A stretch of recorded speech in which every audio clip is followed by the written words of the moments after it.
जो व्यक्ति सभी संसाधनों से परिपूर्ण था, किसी भी प्रकार की कोई कमी उनके जीवन में नहीं थी, निश्चित ही वो व्यक्ति दुनिया का सबसे सुखी और संतोषी जीव रहा होगा। जी हाँ, मैं बात कर रहा हूँ हेनरी फोर्ड के बारे में। ये नाम आज किसी पहचान का मोहताज नहीं, लेकिन हेनरी फोर्ड के जीवन के बारे में कुछ जुड़े किस्से ऐसे हैं जो हम सबको गलत साबित कर सकता है कि वो दुनिया के सबसे सुखी और संतोषी जीव रहे होंगे। चलिए उनकी जीवन कथा और डायरी के कुछ पन्ने पलट कर देखते हैं, जो ये सिद्ध करता है, साबित करता है कि सुख धन से भी ज़्यादा महंगा होता है। बात उन दिनों की है जब रोज की तरह हेनरी अपने फैक्ट्री में आकर पहुंचे थे, पर आज मध्यावकाश मतलब लंच ब्रेक में हेनरी मुआयने पर निकले थे। वहां पर उन्होंने देखा कि उनके कुछ कर्मचारी और कुछ मजदूर फैक्ट्री के खुले बरामदे में नीचे बैठकर बड़ी ही सादगी से अपना सादा भोजन कर रहे थे। कुछ एक तो सूखी ब्रेड खा रहे थे, लेकिन उन मजदूरों के चेहरे पर चिंता की जरा भी लकीर नहीं थी।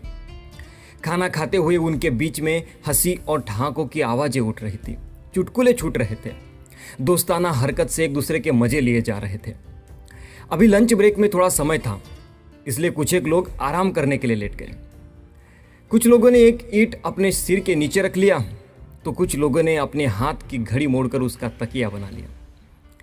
फैक्ट्री का फर्श भी मैला और खुरदरा था, लेकिन उनकी नींद तो मानो बिन बुलाई मेहमान थी, जो किसी सुविधा की मोहताज नहीं थी। देखते ही देखते कुछ कर्मचारी चित हो गए, कुछ एक वर्कर्स तो खर्राटे तक लेने लगे। कहते हैं ये दृश्य हेनरी के मन के कमरे में कहीं कैद हो गया, और इस कदर कैद हो गया कि उनके जीवन के आखिरी पड़ाव तक, अंत तक वो वहां से कभी रिहा नहीं हो पाया। हेनरी जब शाम को घर पर लौट कर आते तो कई मीटर लंबी टेबल पर उनके लिए पंच पकवान सजे हुए होते। विविध प्रकार के व्यंजन बेहतरीन गंध लिए उनकी ओर ताकते, लेकिन हेनरी फोर्ड उन सभी की ओर एक व्यंग भरी मुस्कान फेंकते और अपने बाजू में रखा हुआ उबली दाल का सूप पीते, क्योंकि उनके शरीर की पाचन शक्ति सिर्फ उबली दाल को ही हजम कर सकती थी। विविध प्रकार के व्यंजन होने के बावजूद भी, पंच पकवान होने के बावजूद भी प्रकृति ने हेनरी के हाथ बांध दिए थे।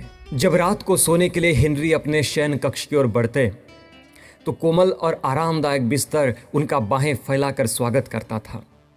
सुंदर और मुलायम कालीन उनके पांव गुदगुदाता था। वातानुकूलित वातावरण वाला कमरा उन्हें सहलाता था। लेकिन जैसे ही हेनरी सोने के लिए लेटते तो अफसोस उनकी आंखों से नींद पराई हो जाती। कारोबार की चिंताएं मन में शूल बनकर चुभती। बेसिर पैर के विचार मन में घोड़ों की तरह दौड़ते। तन और मन की थकावट होने के बावजूद भी हेनरी शांतिपूर्वक नींद के लिए तरस जाते हैं। खाने का टेबल और सोने का एक कक्ष, इन दोनों के बीच में हेनरी को फैक्ट्री का वो सुबह वाला दृश्य याद आ जाता। तब बड़े ही गहराई से वो खुद से एक सवाल करते हैं, और इस सवाल की गहराई जरा आप भी जानिएगा। हेनरी खुद से सवाल करते हैं, क्या सुख इतना महंगा है कि मेरे पास कई बिलियन डॉलर की संपत्ति होने के बावजूद भी मैं उसे खरीद नहीं पा रहा? या फिर सुख इतना सस्ता है कि इन गरीब मजदूरों को थोक के भाव मिल जाता है, और हम जैसे अमीर अपने अमीरी के नशे में, ब्रांडेड खरीदारी के नशे में इस सुख को नज़रअंदाज कर देते हैं? क्या वाकई में सुख इतना महंगा होता है?